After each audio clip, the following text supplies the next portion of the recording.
तो hi friends, welcome है आप सभी का। नमस्कार, जोहार। इस वीडियो में हम लोग बात करने वाले हैं बैक इन्वायरमेंटल स्टडीज़ के बारे में, पर्यावरण अध्ययन के बारे में। ठीक है, तो देखिए पर्यावरण अध्ययन चाहे किसी भी यूनिवर्सिटी से हो, चाहे ऑल ओवर झारखंड की बात करें, चाहे ऑल ओवर इंडिया की बात करें, सभी का सिलेबस सेम होता है। ठीक है, एनवायरमेंटल स्टडीज़ में। तो चलिए शुरू करते हैं डायरेक्टली। तो देखिए हम लोगों ने इसका पार्ट 2 बना चुका है, पार्ट 1 पार्ट 2 बना चुका है, और आज हम लोग शुरू करने वाले हैं पार्ट 3। ठीक है, पार्ट 3। और जल्दी शुरू करते हैं। इसके टोटल जो है 7 पार्ट बनेंगे। कितने? 7 पार्ट बनेंगे। 7 पार्ट। 7 पार्ट में पूरा का पूरा एनवायरमेंटल स्टडीज़ भैक न्यू एजुकेशन पॉलिसी का ख़त्म हो जाएगा, जो कि ग्रेजुएशन के बच्चों को पढ़ना होता है। ठीक है, फिर से मैं बता देता हूँ कि यह सभी यूनिवर्सिटी के काम देगा, जैसे SKMU दुमका, रांची यूनिवर्सिटी, ठीक है, Nilamber Pitamber university, Kolhan university Chaibasa, BBMKU Dhanbad, Vinoba Bhave university Hazaribagh and etcetera all over universities. ठीक है, तो सबसे पहले हम लोग शुरू करते हैं कि पार्ट 3 में हमें पढ़ना क्या है। तो पार्ट 3 में हम पढ़ेंगे प्राकृतिक संसाधन, ठीक है, और मानव निर्मित संसाधन के बारे में। तो देखिए सबसे पहले प्राकृतिक संसाधन के बारे में जानेंगे, फिर इसमें हम लोग ऑब्जेक्टिव और सब्जेक्टिव दोनों करेंगे। ठीक है, फिर हम लोग भूमि के बारे में जानेंगे, फिर मिट्टी का कटाव और मरुस्थल के बारे में जानेंगे। देन हम लोग जानेंगे पर्यावरण पर खनन और बांध निर्माण के बारे में, और जो कि झारखंड में खनन बहुत ज़्यादा होता है। ठीक है, फिर जल संसाधन के बारे में जानेंगे। छठा जानेंगे जल के स्रोत, यानी कि प्राकृतिक और मानव निर्मित स्रोत। फिर सतह और भूजल के दोहन के बारे में जानेंगे। 8 नंबर पे हम लोग बाढ़ के बारे में जानेंगे और सूखा के बारे में। ठीक है, इन प्राकृतिक आपदाओं के बारे में। और 9 नंबर पे हमारा है जल पर अंतर्राष्ट्रीय संघर्ष। जैसे जल विवाद होता है, सिंधु नदी जल विवाद, नाम सुने? ठीक है, 2 राज्यों के बीच में जल का विवाद होता है, बंटवारा होता है। तो चलिए शुरू करते हैं। ये वीडियो समथिंग आधा घंटा चलेगा, तो आप आराम से आधा घंटा बैठ जाएं। ठीक है, चलिए। तो हमारा पहला प्रश्न यहाँ पे है वस्तुनिष्ठ में से कि कौन सा संसाधन नवीकरणीय नहीं है। आपको मालूम है कि नवीकरणीय संसाधन ऐसे संसाधन होते हैं जिसका हम लोग बार बार प्रयोग कर सकते हैं। ठीक है, तो यहाँ पे बताना है कि किसका हम लोग प्रयोग बार बार नहीं कर सकते हैं। सूर्य का प्रकाश, इसका प्रयोग बार बार कर सकते हैं, यानी कि यह नवीकरणीय है। जल भी एक नवीकरणीय है। पेट्रोलियम अगर एक बार ख़त्म हो गया बाबू, तो फिर गाड़ी नहीं चलता। ठीक है, तो पेट्रोलियम हमारा क्या है? एक पेट्रोलियम हो गया।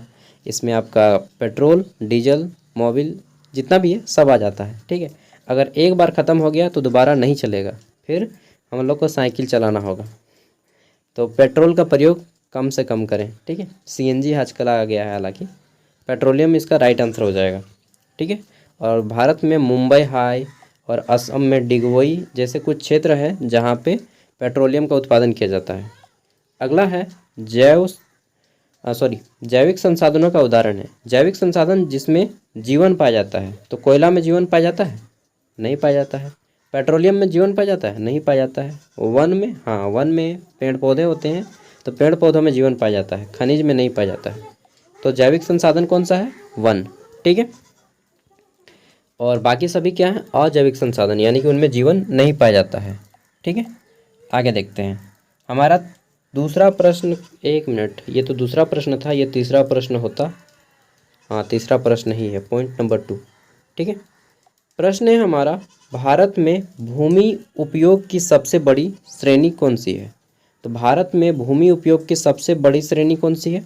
तो देखिए हमारा अधिकांश जो भूमि है वह कृषि भूमि है। भारत का सबसे ज़्यादा क्या है? कृषि भूमि है। इसीलिए भारत की सबसे बड़ी जो इकोनॉमी है वह एग्रीकल्चर सेक्टर से आती है। ठीक है, भारत के अधिकांश लोग कृषि पे आश्रित हैं अपनी जीविका उपार्जन के लिए। हो सकता है आप भी, आपके फैमिली में भी कोई ना कोई खेती करते होंगे। आप हल नहीं जोते होंगे आई थिंक, लेकिन आपके घर में कोई ना कोई हल जोते होंगे। हारे का बूटा धर लाया रहता तो नहीं, कोई नहीं धर लाया, चलो कोई बात नहीं, आगे बढ़ते हैं।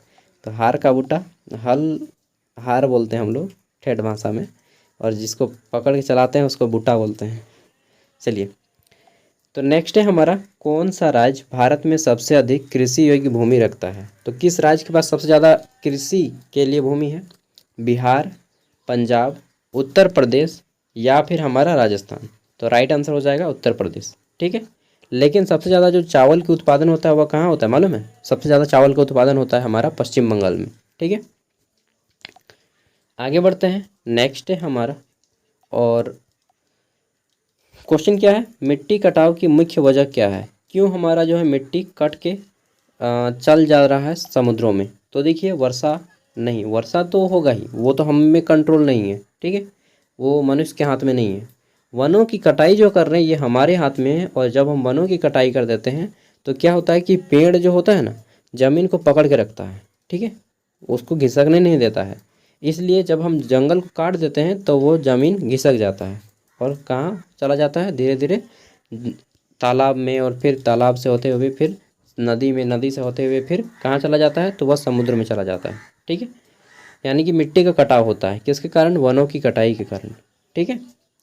तो मिट्टी कटाव का मुख्य कारण क्या है, वनों की कटाई।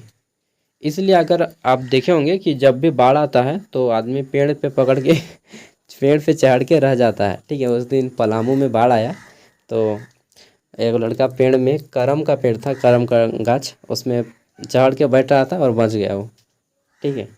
तो पेड़ का बहुत मेहरबानी है। नेक्स्ट है, मरुस्थलीकरण की प्रक्रिया को रोका जा सकता है। मरुस्थलीकरण यानी कि जो हमारा ज़मीन जो है बंजर होता है, बंजर से फिर मरुस्थल बन रहा है, इसको कैसे रोका जा सकता है। तो अधिक सिंचाई करके, या वनों की रक्षा करके, या शहरीकरण करके। कैसे, तो देखिए वनों को ज़्यादा से ज़्यादा लगाएंगे तो हमारा जो है पेड़ उसको मतलब रेत नहीं बनने देगा, वह मिट्टी में रखेगा, ठीक है, नमी रखेगा उसमें। तो ज़्यादा से ज़्यादा हमें वनों की रक्षा करना है और वनों को लगाना है, ताकि ज़मीन बंजर ना हो और फिर हमारा जो है मरुस्थलीकरण ना हो जाए उसका, ठीक है। मरुस्थल हो जाएगा तो फिर कुछ नहीं उपजेगा, इसलिए भूमि को हरा भरा रखो।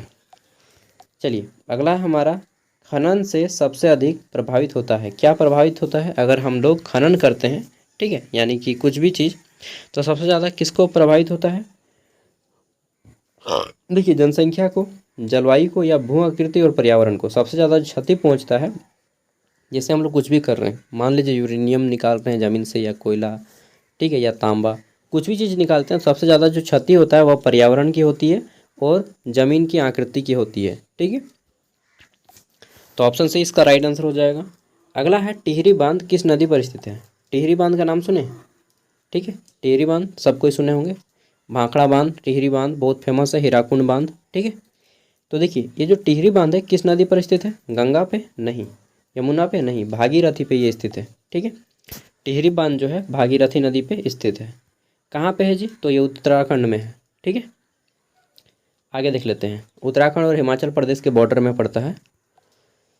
9 नंबर क्वेश्चन है, भारत में जल संसाधन का प्रमुख उपयोग किस क्षेत्र में होता है। तो भारत में जितना भी जल है सबसे ज़्यादा प्रयोग हम लोग कृषि के लिए करते हैं। आपको मालूम है कि भारत की जो कृषि है वह वर्षा पे आश्रित है, ठीक है। भारत की अर्थव्यवस्था कृषि पे आश्रित है और कृषि वर्षा पे आश्रित है। मतलब कुल मिला के हम लोग जो है पूरी तरह से जंगल पे आश्रित हैं। और वर्षा कैसे होती है, जंगल पे। तो जंगल किससे आश्रित है, फिर जंगल मनुष्य पे आश्रित है, मतलब गोल गोल चक्कर घूमता है, ठीक है। नेक्स्ट है हमारा, कौन सा एक सतही जल स्रोत है। सतही जल मतलब जो ज़मीन से आता है, ठीक है। तो कुआं का जल जो सतही जल का स्रोत है, ठीक है, या नदी का, या बोरवेल का, या हैंडपम्प का। तो कौन सा जल सतही जल स्रोत है, ठीक है, कुआं, बोरवेल, या हैंडपम्प। ये तीनों तो हमारा क्या है, मतलब यहाँ पे होना चाहिए कौन सा सतही जल का स्रोत नहीं है, ठीक है।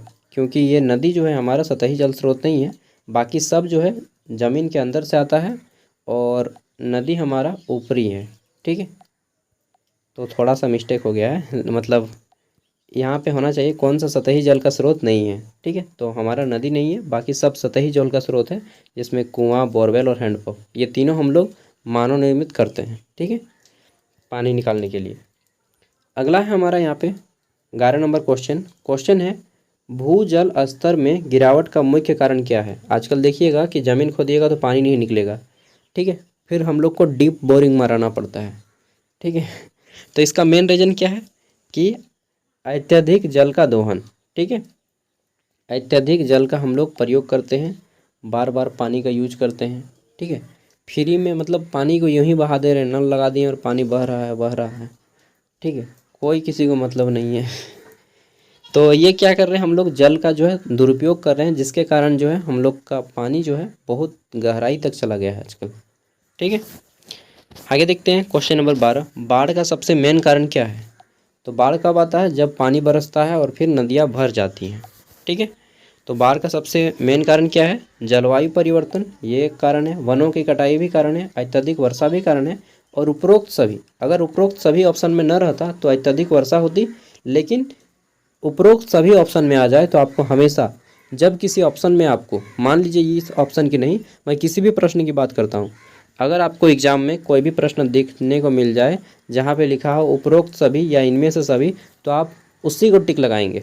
ठीक है, सभी एग्ज़ाम के लिए मैं बोल रहा हूँ, चाहे कोई भी कॉम्पिटिटिव एग्ज़ाम हो या फिर आप जनरल सेमेस्टर का एग्ज़ाम देते हो, कहीं पर भी अगर आपको ये ऑप्शन मिल जाए तो ज़्यादा संभावना है कि यही सही होगा। ठीक है, 13 नंबर क्वेश्चन है, भारत में सूखा प्रभावित राज्य कौन सा है? सबसे ज़्यादा सूखा कहाँ पे आता है? आप सभी को मालूम है, राजस्थान। राजस्थान में कहाँ? पूरा राजस्थान नहीं, राजस्थान का 2 गो जिला है स्पेशल, बीकानेर और क्या नाम है यार, जैसलमेर। जैसलमेर और बीकानेर, ये 2 जो जिला है राजस्थान का जहाँ पे सबसे कम वर्षा होती है। ठीक है, बीकानेर और जैसलमेर, आपने नाम सुना होगा। अगला है, कावेरी जल विवाद किन राज्यों में है? कावेरी नदी है, आपको मालूम है, और यह जो है तमिलनाडु और कर्नाटक के बीच में अक्सर विवाद का कारण बन जाती है कि कावेरी नदी का जल तुम ज़्यादा उपयोग कर रहा है, हम कम उपयोग कर रहे हैं। ठीक है, और कावेरी नदी पे बहुत सारे मतलब बिजली भी बनाया गया है, जिसका यूज अलग अलग अपना अपना राज्य करता है। ठीक है, जैसे कि झारखंड में दामोदर नदी है और दामोदर नदी से बिजली उत्पादन किया जाता है, जिसको हम लोग डीवीसी बोलते हैं। डीवीसी का line, Damodar valley corporation, Damodar घाटी निगम। ठीक है, तो यह जो है झारखंड और पश्चिम बंगाल में फैली हुई 2 राज्यों पे है। तो इन दोनों राज्यों के बीच में समझौता है, झारखंड और वेस्ट बंगाल के बीच में, इस कारण यहाँ पे जो है विवाद नहीं होता है, अदरवाइज यहाँ पर भी विवाद हो जाता है।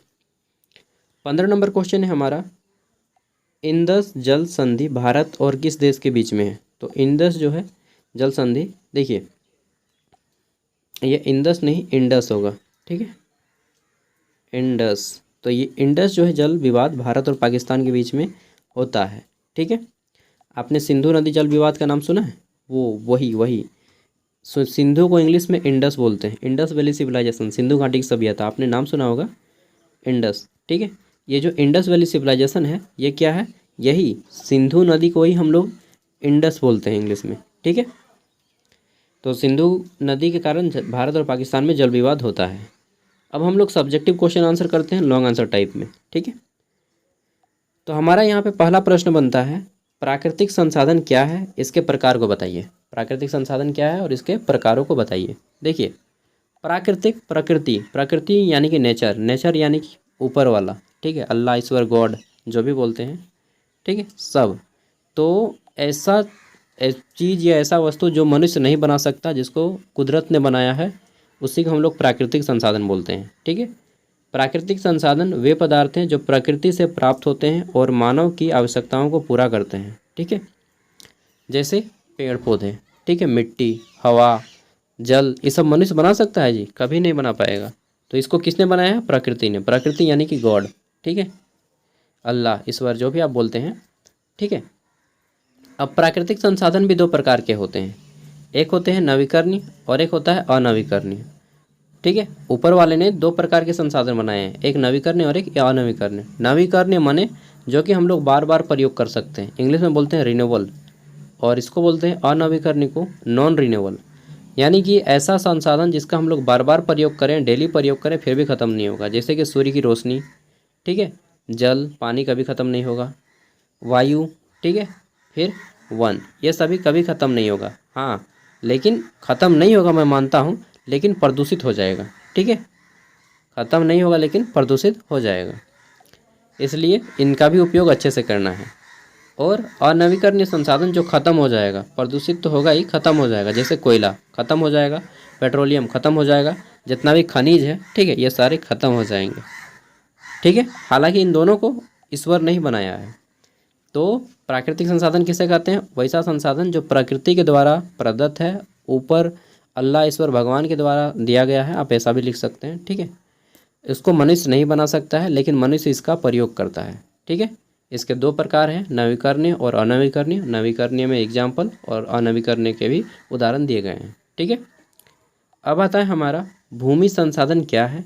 भारत में भूमि के उपयोग के प्रकार को बताइए।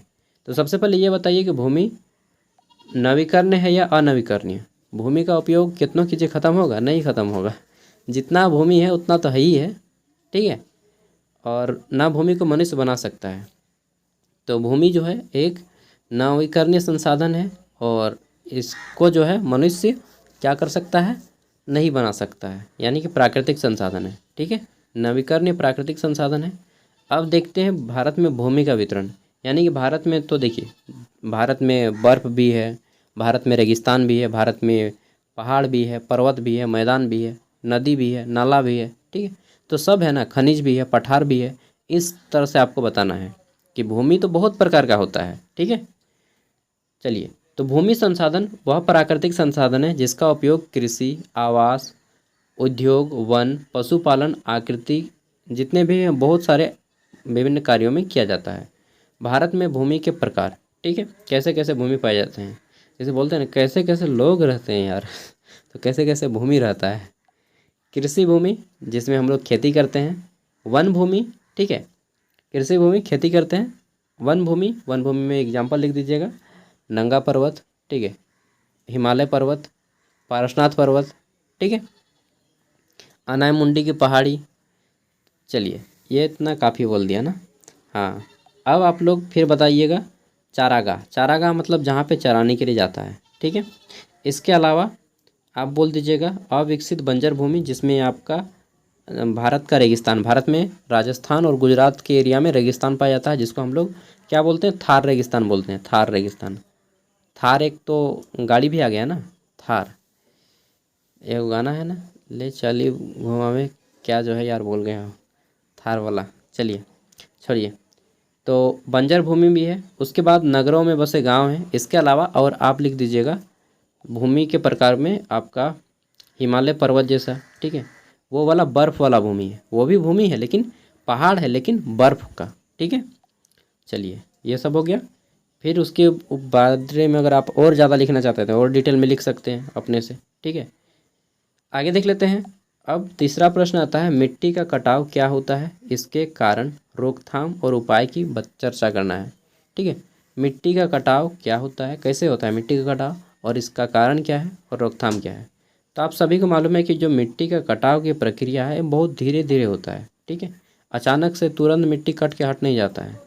ठीक है, मिट्टी का कटाव वह प्रक्रिया है जिसमें मिट्टी की ऊपरी जो उपजाऊ परत होती है, हवा, पानी, ठीक है, और मानव की गतिविधियों के कारण हट जाती है। जैसे बाढ़ आया या फिर पानी आया बरसात में, बह के चला गया मिट्टी। ठीक है, तो यह मिट्टी की कटाव की प्रक्रिया है। इसी को हम लोग मृदा अपरदन बोलते हैं। ठीक है, मिट्टी के ऊपरी परत का बह कर चला जाना क्या है, मृदा अपरदन है। या मिट्टी के ऊपरी परत का ह्रास होना मृदा अपरदन है। जो बह के जाता है ना, उसको हम लोग निक्षेपण बोलते हैं। ठीक है, सॉरी, देखिए, ये इस तरह से होता है, अपरदन, निक्षेपण, और एक होता है स्थानांतरण। मिट्टी यहाँ पे था, जैसे ये ज़मीन था, ठीक है, पानी आया, ये बाढ़ आके यहाँ पे डिंगा गया मिट्टी। ये जो मिट्टी है यहाँ पे डिंगा गया, और ये फिर बहते बहते बहते यहाँ से आगे चला गया और ये समुद्र में जा कर के मिल गया। तो मिट्टी का कटना, जो यहाँ से मिट्टी कट गया, इसको हम लोग बोलेंगे अपरदन। और ये जो यहाँ से यहाँ तक धीरे धीरे बह के चला गया समुद्र में, यानी कि ये जो जा रहा है, जाने की प्रक्रिया को स्थानांतरण बोलते हैं। और यहाँ पे जो आके जमा हो गया ना समुद्र में, चाहे कहीं पर भी, इसको निक्षेपण बोलते हैं। ठीक है, तो मिट्टी का एक स्थान से कटना क्या कला है, अपरदन। मृदा का क्षय या मृदा का एक स्थान से कटना मृदा अपरदन कहलाता है। जब वह मृदा एक स्थान से दूसरे स्थान तक बह के जाती है तो उसको स्थानांतरण बोलते हैं। और जहाँ पे जाकर के रुक जाती है, जहाँ पे जाकर के जमा हो जाती है, उसको निक्षेपण बोलते हैं। समझ गए होंगे अपरदन, परिवहन और निक्षेपण क्या है। ठीक है, परिवहन बोलिए चाहे स्थानांतरण बोलिए। अब मिट्टी कटता क्यों है, क्यों उसका अपरदन होता है। तो वनों की कटाई हो जाती है, या फिर अधिक मात्रा में चराई हो जाती है, या असंतुलित कृषि हो जाती है, मतलब पूरा खेती कर रहे हैं एकदम गज गजा के। ठीक है, फिर रोकथाम का उपाय क्या है, कैसे रोकेंगे हम लोग मिट्टी कटने से। तो ज़्यादा से ज़्यादा वृक्ष लगाएं। ठीक है, फिर कंडर सॉरी यार। सबसे अच्छा क्या है, तो वृक्षारोपण कीजिए और बांध बनाइए, ठीक है। और टेरेस खेती कीजिए, इस सब का लिखने की ज़रूरत नहीं है, टेरेस खेती और ये सब, ये छोटा छोटा प्रॉब्लम है। मेन आपको अगर बचाना है तो ज़्यादा से ज़्यादा आप वृक्ष लगाइए और बांध बनाइए, ठीक है। ये 2 पॉइंट सबसे ज़्यादा अच्छा है। अगला है मरुस्थलीकरण क्या है और इसके दुष्परिणाम बताइए, ठीक है। मरुस्थलीकरण क्या है और इसका दुष्परिणाम क्या होता है। तो देखिए, भारत में मैंने बताया कि 2 गो राज्य जो है मरुस्थल से इसका बहुत ज़्यादा एरिया घिरा हुआ है, गुजरात और राजस्थान, थार रेगिस्तान, ठीक है। तो मरुस्थलन वह प्रक्रिया है जिसमें उपजाऊ मिट्टी धीरे धीरे जो है रेगिस्तान में बदल जाती है, ठीक है। उपजाऊ मिट्टी तो धीरे धीरे रेगिस्तान में बदल जाती है, उसी को मरुस्थलीकरण कहते हैं, ठीक है। और रेगिस्तान का जहाज किसको कहते हैं मालूम है, चलिए बताइएगा। दुष्परिणाम क्या है, तो यहाँ से कृषि में गिरावट आ जाती है, जल संकट आ जाता है और जैव विविधता का ह्रास हो जाता है। यानी कि अगर रेगिस्तान बन गया तो कोई जीव वहाँ पे क्यों रहेगा, पानी नहीं मिलेगा तो फिर जीव कहाँ से रहेगा, ठीक है। तो ये आपका ग्रामीण, वहाँ से लोग भाग जाते हैं, जितने भी गांव बसा होता है, अगर पानी नहीं आएगा तो फिर कैसे रहेगा वहाँ पे जीना, मुश्किल हो जाएगा। तो गांव के आदमी वहाँ से भाग जाएंगे, यानी कि पलायन कर जाएंगे, ठीक है। अब आता है हमारा पर्यावरण पर खनन के क्या प्रभाव पड़ते हैं। जब हम लोग खुदाई करते हैं, ठीक है, कहीं से खनिज वगैरह संपदा वगैरह निकालने लगते हैं, तो पर्यावरण पर क्या प्रभाव पड़ता है। तो सिंपल सी बात है कि पर्यावरण क्षति हो जाती है, नष्ट हो जाती है। तो खनन से प्राकृतिक परिस्थिति तंत्र को नुकसान पहुंचता है, ठीक है। इसमें क्या है, तो वनों की कटाई, ठीक है, जल स्रोतों का प्रदूषण, भूमि का कटाव, जैव विविधता का विनाश होता है और वायु भी प्रदूषण होती है, ठीक है। लेकिन ये कौन करता है, सरकार करती है, सरकार ही ना करती है जी। कोयला खदान हो गया, चाहे तांबा खदान हो गया, चाहे यूरेनियम खदान हो गया, चाहे बॉक्साइट का खदान हो गया, चाहे जस्ता का खदान हो गया, जो भी खदान है, खदान कौन बनाता है, सीमेंट खदान हो गया, ठीक है, गिट्टी खदान हो गया, ये सब कौन करती है, गवर्नमेंट करती है। गवर्नमेंट के आदेश से ही होता है और गवर्नमेंट चाहेगी तो रोकेगा, गवर्नमेंट नहीं चाहेगा तो नहीं रुकेगा। कितना पढ़ लीजिए हम लोग, पढ़ने से कुछ नहीं होगा, ठीक है। पढ़ने से जागरूकता आएगी, कैसे कुछ नहीं होगा, होगा बहुत कम होगा, ठीक है। चलिए, पढ़ के अगर आप गवर्नमेंट बनते हैं, मतलब पॉलिटिक्स में आते हैं, तब तो फिर चेंज होना निश्चित है। लेकिन पढ़ा लिखा लोग गवर्नमेंट मतलब पढ़ा लिखा लोग जो है राजनीति से भागता है, ठीक है। चलिए, जो भी है, हम लोग मुद्दा से नहीं भटकेंगे, आगे बढ़ेंगे।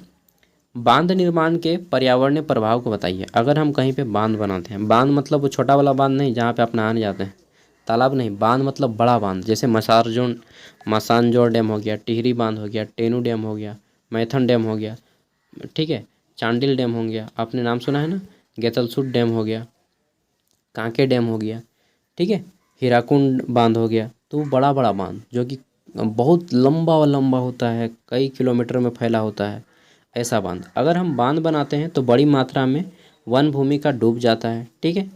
स्थानीय जनजाति का विस्थापन हो जाता है, मतलब कि जितना लोग वहाँ पे रहता है सबको भागना पड़ता है वहाँ पे छोड़ के, क्योंकि सरकार जो है उस ज़मीन को अधिग्रहण कर लेती है, ठीक है। मृदा अपरदन होता है, जल जीवन को हानि होती है और नदियों में प्राकृतिक प्रवाह में बदलाव होता है, ठीक है। फ़ायदा क्या है, ये तो हो गया नुकसान। फ़ायदा क्या है, मछली पालन का एक सोर्स खुल जाता है, ठीक है, मछली पालन का एक सोर्स खुलेगा। दूसरा फ़ायदा क्या है कि अगर हम लोग बनाते हैं तो पानी की सिंचाई का सुविधा हो जाता है। तीसरा फ़ायदा क्या है कि हम लोग यहाँ से विद्युत उत्पादन कर सकते हैं, बिजली उत्पादन कर सकते हैं, ठीक है। तो देखिए, नुकसान तो है ही है लेकिन फ़ायदा भी है उसको भी देखना है, ठीक है। चलिए आगे देख लेते हैं। अच्छा, और एक फ़ायदा ये है कि वहाँ पे पर्यटन बन जाएगा, आदमी आएगा हनीमून मनाने के लिए, घूमने आएगा, आप भी जाएंगे ना, चलिए हम भी जाएंगे। जल संसाधन क्या है, इसके प्रकार बताइए। तो आपको मालूम है कि जल एक प्राकृतिक संसाधन है, ठीक है। जल संसाधन वे स्रोत हैं जिसमें मानवीय अपनी जल संबंधी आवश्यकताओं को पूरा करते हैं, ठीक है। इसका प्रकार, तो देखिए, जल के बहुत से प्रकार हैं, जैसे नदी का जल, झील का जल, वर्षा का जल, ठीक है। ये हो गया प्राकृतिक जल के स्रोत। मानव निर्मित जल का स्रोत क्या है, बांध हो गया, जलाशय हो गया, नहरें हो गया, चापाकल हो गया, बोरिंग हो गया, ठीक है।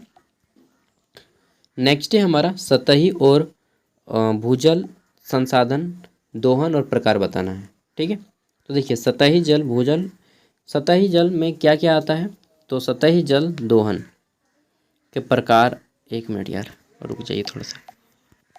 चलिए, तो हमारा क्वेश्चन क्या था कि सतही जल और भूजल, ठीक है। सतही जल एक होता है और एक है भूजल होता है, ठीक है। जो सतह पे पाया जाता है उसको सतही जल बोलते हैं, और भूजल जो है ज़मीन से निकाला जाता है। तो संसाधनों के दोहन, इनका जो हम लोग उपयोग करते हैं, इसका क्या प्रभाव पड़ता है हमारे दैनिक जीवन में, ये बताना है, ठीक है। तो सबसे पहले सतही जल, अच्छा मैंने ना वहाँ पे जो ऑब्जेक्टिव क्वेश्चन था उसको मैंने गलत बता दिया था ना। सतही जल मतलब जो सतह पे पाया जाता है, यानी कि जो ज़मीन के ऊपर पाया जाता है, जैसे नदी तालाब, ठीक है। मैंने पहले वाले क्वेश्चन में गलत बताया था, जो था नेक सतही जल का उदाहरण दे, उसमें नदी उदाहरण था। Sorry, I am really sorry, सतही जल वाला मैं भूल गया था, कॉन्सेप्ट मतलब उल्टा हो गया था। सतही जल जो सतह के ऊपर पाया जाता है, यानी कि ज़मीन की सतह के ऊपर पाया जाता है, जैसे नदी का जल, तालाब का जल, बांध का जल, ठीक है, डोभा हो गया, ये सभी क्या है, सतही जल है। और भूमि जल कौन सा है, जो ज़मीन के अंदर पाया जाता है, भूमि के अंदर पाया जाता है, ठीक है। तो सतही जल, इसमें जो है नदी तालाब का सूखना, ठीक है, पारिस्थितिकी असंतुलन, ठीक है। अब इसके ऊपर आप डिटेल में लिख सकते हैं कि नदी और तालाब के सूखने से क्या होगा, तो कृषि प्रभावित होगा, ठीक है, मवेशियों को पानी में दिक्कत होगी, और इसके अलावा पारिस्थितिकी असंतुलन होगा, जिसके कारण ग्रामीण इलाके के लोगों को ज़्यादा इसमें सामना करना पड़ सकता है, उनके दैनिक जीवन को प्रभावित करेगा, ठीक है। अब आता है भूजल। भूजल यानी कि जो मिट्टी के जल अंदर से हम लोग बोरिंग मार के या चापाकल कोड़ के या कुआं कोड़ के निकालते हैं, ठीक है। इसमें जल स्तर में गिरावट होती है, भूमि संसाधन का धंसना, ठीक है, और पीने योग्य पानी की कमी हो जाती है, ओके। और सबसे ज़्यादा जल मतलब मिसयूज कौन करता है मालूम है, गांव का आदमी या शहर का आदमी, बताइए बताइए। मिसयूज करता है शहर का आदमी। कैसे, देखिए गांव का आदमी तो तालाब जाएगा नहा लेगा, पानी तो वहीं रहेगा, कहीं नहीं जाएगा। शहर का आदमी नहाएगा पानी घर में, और फिर 5 गो आदमी नहाएगा, 5 गो आदमी का अलग से पानी, एक फैमिली में कितना आदमी शहर में रहता है उतना आदमी का पानी बह के जाएगा फिर नाली में, ठीक है। तो कुल मिला के बात इतना है कि उन लोग का पानी जो है वेस्ट हो जाता है, और हम लोग का पानी वहीं पे रहता है। जैसे तालाब में हम लोग नहाने गए, ठीक है, तो पानी तो लेके आते हैं क्या जी, नहीं आते हैं ना, कहीं पे जाता है, वहीं पे रह जाता है। तो गांव का आदमी जो है मैक्सिमम पानी को जो है रीयूज करता है, और शहर का आदमी मैक्सिमम पानी को मिसयूज करता है। अगर आप भी शहर से होंगे तो आप इसको समझ सकते होंगे, ठीक है। चलिए, जल उपयोग के प्रमुख क्षेत्र कौन से हैं, तो देखिए हम लोग कौन कौन सा जल उपयोग करते हैं। कृषि क्षेत्र के जल सिंचाई के लिए, घरेलू क्षेत्र पीने पानी, खाने पीने और कपड़ा उपड़ा धोने के लिए, उद्योग जल शीतलन और उत्पादन के लिए, विद्युत जल जल विद्युत के लिए, ठीक है, सॉरी विद्युत उत्पादन जल विद्युत के लिए, ये हो गया। अब हमारा 10वां प्रश्न है, बाढ़ के कारण और प्रभाव को लिखें। सबसे पहले तो बाढ़ क्या होता है, तो बाढ़ क्या है कि वर्षा के कारण या नदी तालाब में ज़्यादा मात्रा में वर्षा के कारण नदी तालाब में एक उचित सीमा से ज़्यादा मात्रा में पानी का बढ़ जाना ही बाढ़ कहलाता है, जिसके कारण पानी घरों में घुस जाता है और गांव के सड़कों में भी घुस जाता है, और इससे जनजीवन को क्षति पहुंचती है, ठीक है। बाढ़ आने का कारण क्या है, तो अत्यधिक मात्रा में वर्षा होना, नदियों के पानी में उफान आना, ठीक है, जल निकासी की खराब व्यवस्था। देखिए आपके गांव में बहुत ज़्यादा पानी आया, बाढ़ आया, ठीक है, तो इसका कारण क्या है, या तो आपके गांव में बहुत ज़्यादा पानी हो गया, वर्षा हो गया, दूसरा नदी में अचानक से पानी भर गया तो गांव में घुस गया पानी, तीसरा ये है कि उन लोग जो है पानी बरस रहा है और कहीं जाने का जगह ही नहीं है, पानी एक जगह पे इकट्ठा होता जा रहा है, तो वो क्या हो जाएगा, फिर वह बाढ़ बन जाएगा, ठीक है। इसलिए गांव में जो है तालाब बनाया जाता है कि भाई पानी तो बह के कहाँ जाएगा, इसलिए एक जगह तालाब बनाओ और पूरे गांव कुल्ही का पानी जो है बह के वहीं पे जाएगा उस तालाब में, ठीक है, नहाने के लिए भी हो जाएगा और फिर ये पानी स्टॉक में रह जाएगा, ठीक है। और हमें इससे मतलब कहीं पे एक जगह इकट्ठा नहीं करना पड़ेगा, जिससे क्या है कि क्षति नहीं होगा, गांव में बाढ़ की स्थिति नहीं उत्पन्न होगी, ठीक है। इसलिए गांव में तालाब बनाए जाते हैं और शहर में नालियाँ बनाई जाती हैं, जो अक्सर शहर में जो है तबाही का कारण बन जाता है, और गांव में बहुत रेयर केस में बाढ़ आता है, ठीक है। चलिए आगे बढ़ते हैं। जल निकास की खराब व्यवस्था क्या है। जल निकास की खराब व्यवस्था ये है कि जल की हानि होती है। अगर जल देखिए नालियाँ बंद रहेंगी या फिर कहीं समुचित रूप से पानी निकलने का सुविधा नहीं रहेगा तो क्या हो जाएगा, फिर फसल भी बर्बाद हो जाएगा, मान लीजिए आपने खेत में पानी भर गया और निकलने का जगह ही नहीं है, तो क्या हो जाएगा, फसल भी बर्बाद हो जाएगा। बारी है, बारी में भी फसल बर्बाद हो जाएगा। इसके अलावा उस पानी से बहुत सारे मच्छर और कीटाणु पैदा होंगे जो हमें बीमार कर सकते हैं। ठीक है, इसके अलावा जितना भी चीज़ भीगेगा, घर, ज़मीन और अन्य चीज़ें, घर में पानी घुस गया तो क्या हो जाएगा, संपत्ति की हानि होगी। ठीक है, आगे देख लेते हैं 11 नंबर, सूखा क्या है, इसके सामाजिक आर्थिक प्रभाव को बताइए। सूखा इंग्लिश में ड्रॉट बोलते हैं और बाढ़ को इंग्लिश में फ्लड बोलते हैं। ठीक है, तो फ्लड और ड्रॉट। अरे यार छुट्टी हो गया, बच्चा लोग हल्ला कर रहा है। हम लोग भी छुट्टी होता था तो करते थे छुट्टी नहीं, आप लोग भी करते होंगे। चलिए, तो देखिए सूखा क्या है। सूखा, जिसको इंग्लिश में ड्रॉट बोलते हैं, वह स्थिति होती है जब क्षेत्र में सामान्य से बहुत कम वर्षा होती है। ठीक है, अगर किसी क्षेत्र में सामान्य से बहुत कम वर्षा होती है तो उसे सूखा कहते हैं। सूखा के लिए एक मेजर माना गया है कि अगर आपके गांव में 140 सेंटीमीटर से कम वर्षा होती है, ठीक है, एक साल में 140 सेंटीमीटर से कम वर्षा होती है तो उसको हम लोग सूखा की स्थिति मानते हैं। ठीक है, 140 सेंटीमीटर से कम वर्षा होगी तो उसको हम लोग सूखा की स्थिति मानेंगे। लेकिन झारखंड में तो कितना पानी दे रहा है यार, 1 महीना 1.5 महीना से लगातार पानी दे रहा है। ठीक है,